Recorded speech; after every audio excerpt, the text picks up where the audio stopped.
G'day.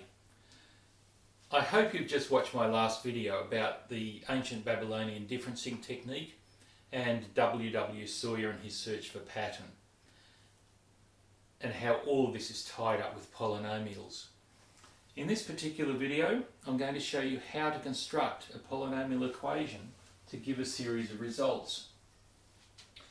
Now, I want you to settle in because I'm going to explain it in stages so you understand the process. We're going to start with linear equations, and I'm going to start with a generalized one. Y equals ax plus b. Actually, I suppose I should use m, shouldn't I? We often use m for our gradient. So let's draw up a table of values, x and y, and we're going to use x equals 0, 1, 2, 3, and 4. That'll do. And we're going to analyse this using a Babylonian differencing technique. I want you to see something quite important. If we substitute x equals 0 in this, I don't really care what m's worth. M times 0 is 0, and y would equal b. So there we go, b. If I substitute m equals 1, I get 1 times m plus b, so y equals m plus b. If I substitute 2, I get 2 times m, so y equals 2m plus b. And you can see substituting 3 will give 3m plus b and 4m plus b. It looks very simple, doesn't it? And I hope it does look simple because it should. It is a simple process. And if we start analysing the gaps between these values, m plus b minus b is simply m. 2m plus b minus m plus b is m. This minus this is m, and this minus this is m. So not only have I demonstrated that what we call a linear equation will produce a consistent difference on the first line, as I showed in my last video, but we can now see, in fact, that provided the gaps here are worth 1, there's so much to share, and I perhaps in a future video I'll explain what happens when gaps are different, but if the gaps here are 1, then the number here is in fact the m in front of the x, the gradient, and the number under the 0 is in fact the y-intercept. So for example, if I'm analysing this pattern, 0, 1, 2, 3, 4, and someone has given me this information. Let's say they've given me 7, 11, 15, and that's what they've given me. My first reaction would be to look for the gaps. 7 to 11 is a gap of 4, 11 to 15 is a gap of 4, and if I project this backwards, the number that should have been in here, 4 below 7 is 3, and 4 below 3 is negative 1, and these are the two key numbers under the 0 and this difference here to tell me the equation is y equals 4x minus 1. So finding the equation of a straight line is actually quite easy from a table of values, provided the table goes back to 0. What about quadratic equations? Well, let's have a look at those.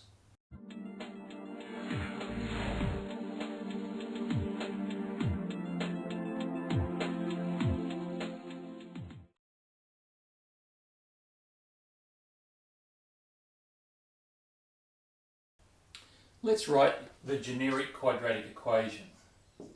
Y equals ax squared plus bx plus c. And we're going to analyse this using the Babylonian differencing technique. Little did the Babylonians realise all those thousands of years ago, 3,000 years ago, what their method would lead to. But let's just have a look. I was considering going on to 4, but this might be quite sufficient. Let's have a look. If we substitute 0 in this quadratic, then 0 squared is 0, times a gives me 0, 0 times b gives me 0, so y would equal c. If I substitute 1 squared is 1, so I get 1a, 1b and c. If I substitute 2 squared is 4, so I get 4a plus 2b, remember that the x is worth 2, 2b plus c. If I substitute 3 squared is 9, so I get 9a plus 3b plus c. Now remember, we're analysing all possible quadratic equations because we're using a generic or general standard form. Let's look at the differences. This subtract c is a plus b. This subtract this, well the c minus c disappears, 2b minus b is b, and 4a minus a is 3a. This minus this, c minus c disappears, 3b minus 2b is b, and 9a minus 4a is 5a. I think you can see that the next gap will be 7a plus b, 9a plus b, and so forth. What's the gap here? Well, b minus b is 0, 3a minus a is 2a. The gap here would be 5a minus 3a is 2a. The gap here, b minus b is 0, 7a minus 5a, 2a. And we've just demonstrated, as I shared in the last video, W. Sawyer pointed out that for every quadratic equation, on the second line we get the same number cropping up every time. All well and good, but this leading array of numbers here contains a, b and c, which means we can actually work out the formula. Let me go back to the problem we had in the previous video, which was how to find the number of regions in a plane when you use lines. I'm running out of space, but let's do this. I'm going to have the number of lines we use, let's call that L, and we're going to find the number of regions, let's call that R, that the plane is divided into.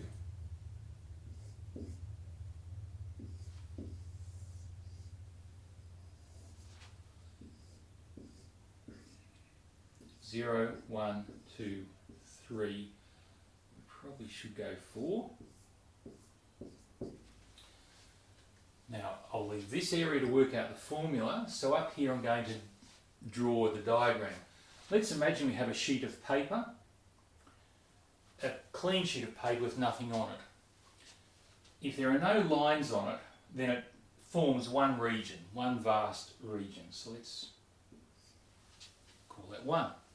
If I draw a straight line right across it, I've now divided it into 2 regions. If I draw a second line across it, I now have 4 regions. So far, so good. If I put a third line on, and I want to create as many regions as possible, then rather than have it go through the point here, where I only get 6 regions, if I draw it up here, for example, I get 7. 1, 2, 3, 4, 5, 6, 7.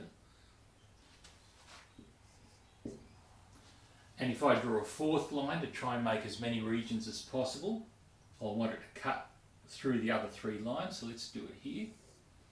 And I would get 1, 2, 3, 4, 5, 6, 7, 8, 9, 10, 11 regions. And I think the question I asked in the previous video was, how many regions would I get if I used 10 straight lines? And to do that practically is a very fiddly exercise. You might like to try it on a large sheet of paper and be very careful with your ruling, but you do get lots of tiny triangles. Let's analyse this using the differencing technique. Gap from 1 to 2 is 1, from 2 to 4, 2, 4 to 7, 3, 7 to 11 is 4. It's a nice simple pattern. And the gaps here are 1, 1 and 1. Confirming, because I've got the same number on the second row down, confirming that I have a quadratic equation. And if I look at this leading group of terms under the zero, this leading group, I can tell some interesting things. I can tell that my C value is 1. I can tell you that twice the A value is worth 1. So if two A's are worth 1, then A must be, here we go, 2A. If it's worth 1, then A must be a half. Let's write our formula. Our formula will be Y, sorry, we're not using Y, we're going to use R for regions. The regions are going to be half A squared, sorry, half X squared. I'm really not doing well. That's better. So it's half X squared because we worked out what A is worth. And what's B? Well, A plus B is this number. Now if A is worth a half, then I've got a half plus B equals 1. And I think you can tell from that that B is a half. So I've got plus a half X. And remember that we found out that C is worth 1. Oh, sorry, plus 1. I'm really fumbling. Okay, and there's our formula. There's no feedback, you see. You're probably screaming at me, these should have been L's for lines, because we're using regions and lines instead of X's and Y's. Dear oh dear, we are there.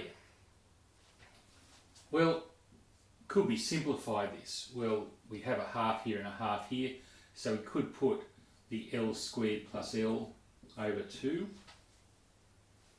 plus 1. There are a number of ways of doing this. So we could just put L plus 1 over 2. Let's leave it at that. There are other ways of rearranging this. So if I get the number of lines, multiply it by the next larger number, the next consecutive number, divide that by 2 and then add 1, it'll tell me the number of regions. So if I wanted to know the number of regions created by 10 lines, it will be 10 times 11 over 2 plus 1. Half of 10 is 5. 5 11s are 55 plus 1 is 56, which is correct. That's the number we got last week in the last video without using any algebra. That's pretty amazing, isn't it? A little bit fiddly, needing to work back from these expressions here, C, A plus B and 2A. What happens if we go to cubics and quartics and fifth powers and sixth powers? Well, it turns out there's a lovely, lovely pattern that is consistent for every polynomial, including this one, including linear equations, and that's what I've been leading up to. But I want you to see where it comes from, and I'm now going to show you what it is. But to do that, we need to understand factorial notation, and we need to understand combinations. So let's turn our attention to that. I should say turn our attention to those, because it's really two parts of one problem. Notation. If I have something like 5 factorial, which by the way used to be written this way, if you see older books, but that's just a little by the by. What it means is 5 times 4 times 3 times 2 times 1. You just multiply the numbers down to 1. So 3 factorial would be 3 times 2 times 1. 7 factorial, 7 by 6 by 5 by 4 by 3 by 2 by 1. It's a very handy notation. It's used extensively in probability, and it turns out it's used extensively in various other parts of mathematics as well. But let's have a look. What happens if we have 5 factorial divided by 3 factorial? Well, we would get 5 by 4 by 3 by 2 by 1 over 3 by 2 by 1. That's what the definitions say. And because this is just one large fraction and all the terms, all the numbers on the top are multiplied and all the ones on the bottom are multiplied, we can divide terms out. 2 goes in the top and bottom, 3 goes in the top and bottom. So we end up with just 5 times 4. If I had something like 6 factorial on 2 factorial, you can see that I would get 6 by 5 by 4 by 3 by 2 by 1 over 2 by 1. And these would go out. And I think you could see that 8 factorial over 5 factorial, because I've got 5 times 4 times 3 times 2 times 1 on the bottom, it means that the result is 8 by 7 by 6. And where it would go times 5 times 4 times 3 times 2 times 1, all those will be cancelled out or divided out by the 5 factorial on the bottom. So this is a nice little way of getting that sequence of numbers multiplied together. Now, sometimes mathematicians, when they don't know the number, will call it n factorial or x factorial or k factorial or something. And it just means that you start with a particular number and you multiply by 1 less and multiply by another 1 less than that and another 1 less than that.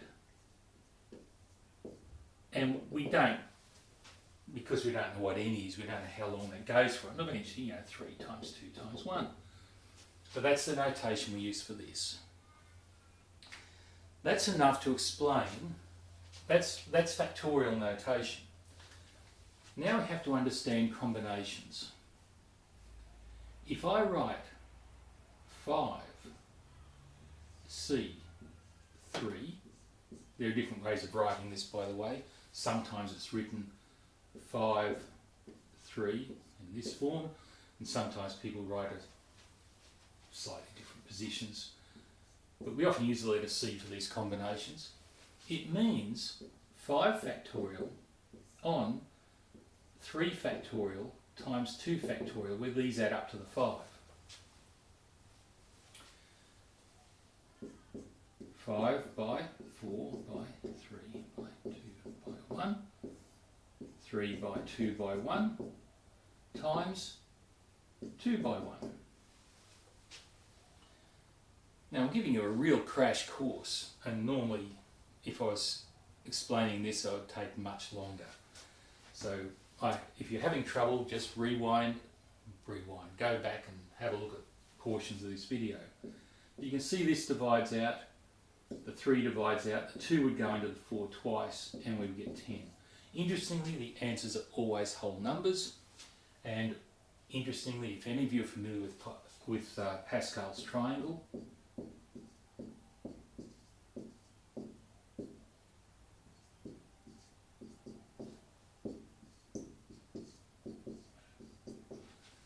these numbers are always in Pascal's triangle.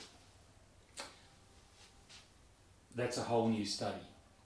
But these combinations actually give us these. If you have this button on your calculator, which you will have if you have a scientific calculator, then go exploring. Draw out Pascal's triangle and try 7C2, 8C3, 5C2, whatever, and you will find these numbers on the triangle. You can go exploring and learn. But these are combinations. So we've learned factorial notation and what a combination means. I'm now going to show you the combinations we use and how this is used to find the equations of polynomials. Fabulous stuff. Let's have a look. We're almost there. I want you to consider what this looks like. XC2, for example. It would equal x times x minus 1 times x minus 2, etc., etc. I'll just times 3 times 2 times 1. That's the x factorial. Actually, I should have explained. It's x factorial on 2 factorial. They're the two bits. And then remember, it's going to need, these two have to add up to that. So I'm going to write x minus 2 factorial on the bottom.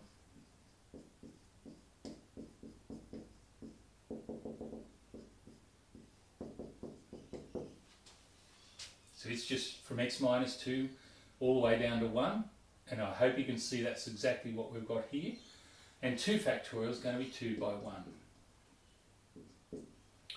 Well, all those divide out. So it's really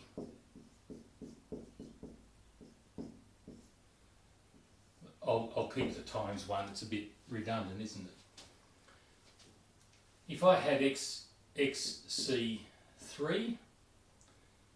it would be x factorial on 3 factorial x minus 3 factorial.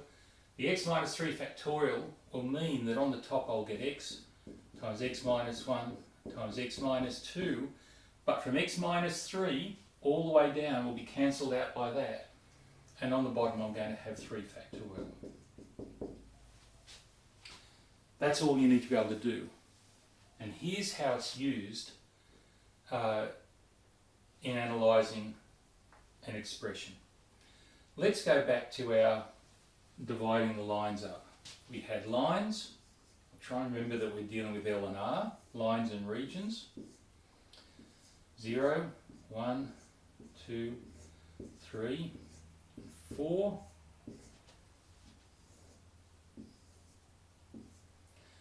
And we had 1 region, we had 2, we had 4, we had 7 and 11 from memory. Excuse me while I get my blue pen. Our differences were 1, 2, 3, 4, and our differences here were 1, 1, 1. And this is our leading set of numbers. Well, guess what? Our formula is this. Our result, the number of regions, is going to be these 3 coefficients times this. LC0, LC1, LC2. And if this went down for 7 rows, LC3, LC4, LC5. That's it. If you understand combinations, you can find any polynomial you want. Let's work this one out. This is 1 times, I'm not going to write 1 times. Now LC0, anything with a 0 is worth 1. I didn't explain this with factorial, 0 factorial. As I say, I was giving you a crash course and we don't have time to go exploring. But just suffice to say this first one is always equal to 1. Here we've got 1 times LC1. That's going to be L. I was using X's here, but L's as good as any. And it's going to have a 1 on the bottom. This one is L times L minus 1 over 2 times 1. That's this pattern. I hope you can see. So that's got one term, two terms. The next one will have three terms and three terms. And if we work this out, 1 plus L plus L squared minus L over 2. And if we, I'll leave the 1 separate because we had the 1 separate earlier. If I put that over 2, that's 2L over 2.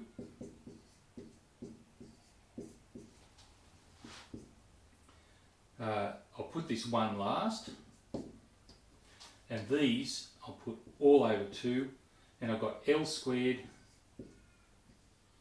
minus L plus 2L, which is L squared plus L over 2, because 2L take away L is L. And you can see that that is what we had before. I can take L out as a common factor. And we've derived the formula that we got earlier by a different method. There's our quadratic, our L squared quadratic equation. We knew it was quadratic because the second line had consistent numbers, and you've now derived it using these combinations. I'm going to close by demonstrating for a slightly bigger problem, and I'll preface this by saying I was a bit of I suppose I've always been a bit of a nerdy bloke. When I was at school in year 11 or 12, I can't remember which, my teacher was describing a pattern to the class. It might have been in year 12. And the pattern was this.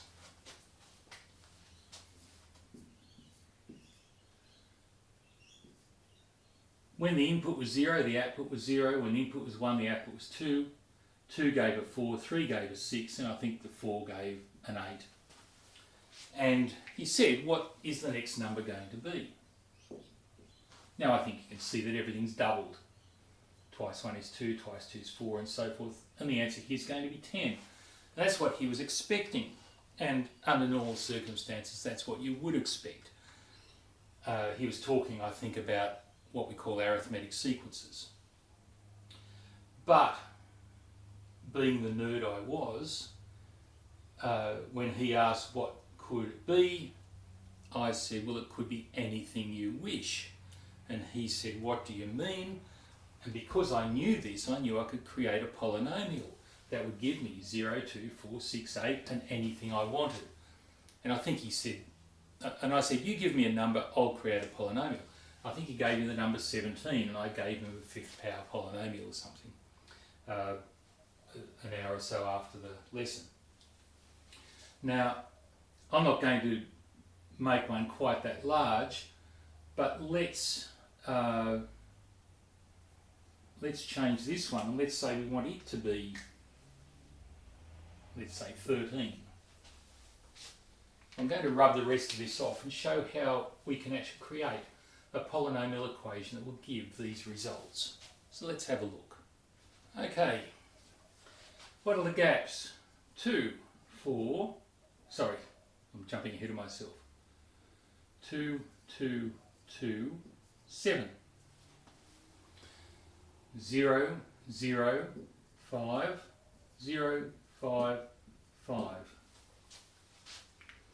This is simple enough, isn't it? So here is our leading row of numbers. And our formula, let's use x and y. Our formula is going to be y equals 0 times xc0 plus 2 times xc1 plus 0 times xc2 plus 0 times xc3 plus 5 times xc4.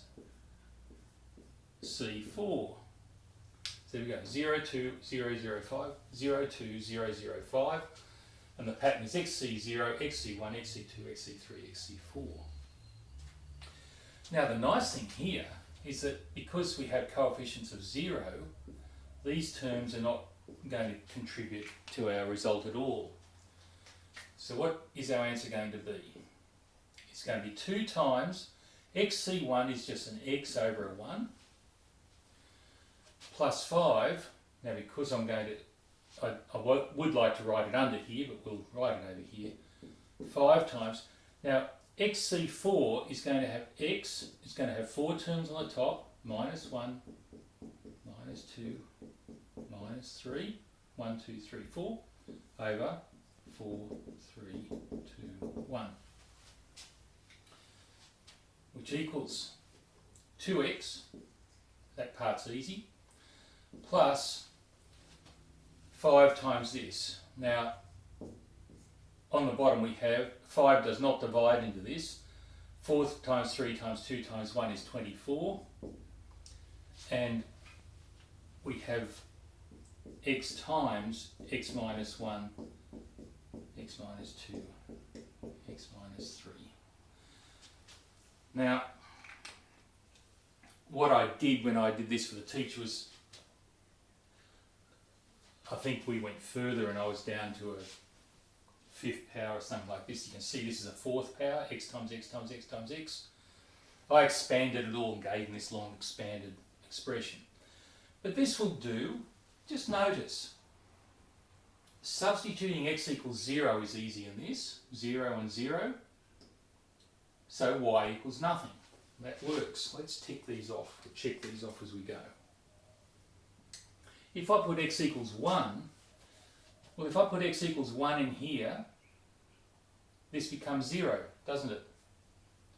So the whole term is 0. X equals 1 in here, y equals 2 1s are 2. If I put x equals 2, this is 0, so the whole term here is 0. And 2 times 2 is 4. If I put x equals 3, 3 minus 3 is 0. 2 3s are 6. If I put in 4, there is no x minus 4 term, so I've actually got to substitute. So let's find the y value when x is worth 4. It's 2 lots of 4 plus 5 times 4 times 3 times 2 times 1, because when x is 4, 4 minus 1 is 3. 4. This is following the factorial pattern, over 24. Now 4 times 3 times 2 times 1 is 24. 4 3s are 12 times 2. So all of that divides that, and I get 2 3s are 8, plus 5 is 13. Look at that.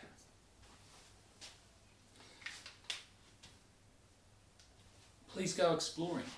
You can actually find, provided it's a polynomial, that you can generate a polynomial equation for any set of numbers, provided they're lined up under 0, 1, 2, 3, 4. That was a lovely discovery at 15 years of age from this book, which I mentioned in the previous video, The Search for Pattern by W. Sawyer. Let me write his name up. There's actually a website. Actually, go to the website, www.sawyer.org. And he only died in 2008. I wished I got in touch with him to tell him how much his books inspired and impressed me. Wonderful, wonderful writer. Let me encourage you to track him down. He wrote books like The Search for Pattern, A Mathematician's Delight, which was, I think, his first book, which sold something like 5 million copies. Probably the best-selling mathematics book ever. Remarkable. Can't say enough about him. New Zealander, from not far from Australia. But he died in Canada. Let me just share one last little thought, one last little thing. This technique, obviously the Babylonians didn't know about factorial and combinations and all the rest. This is an algebra. This all came afterwards. But the Babylonians, with their differencing technique, were able to analyse all sorts of patterns but they're all polynomial patterns. And one of the things that they investigated at the height of their powers was that they'd noticed that when you put a stick in water it appeared bent, and it's got to do with refraction. So they set up equipment to try to measure the angle that light entered water and the angle at which it bent in the water. And they made up a table of the angle of incidence and the angle of refraction, and they tried to analyse it using this technique to predict what the angle should be, to try and understand the process.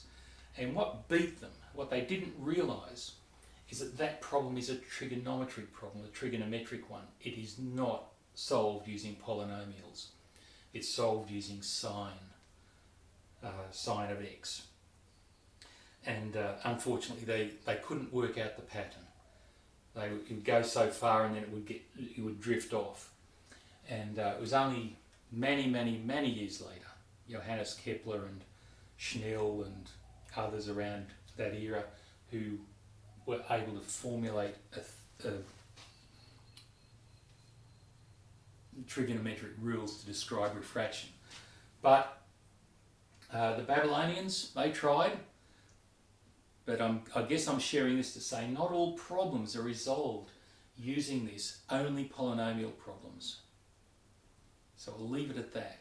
I'm going to produce one more video to show how the Babylonian differencing technique does unlock another class of problems that are not polynomials, but I'll leave it for you to log on and have a look at that at another time. In the meantime, if you've enjoyed this and you'd like to see more, then please subscribe if you're not already a subscriber. And as always, I'd encourage you to leave a comment. I very much enjoy your feedback, whether it's positive or negative, or whether you can suggest other things to do. And please like the video, that always helps. As always, I thank you for watching.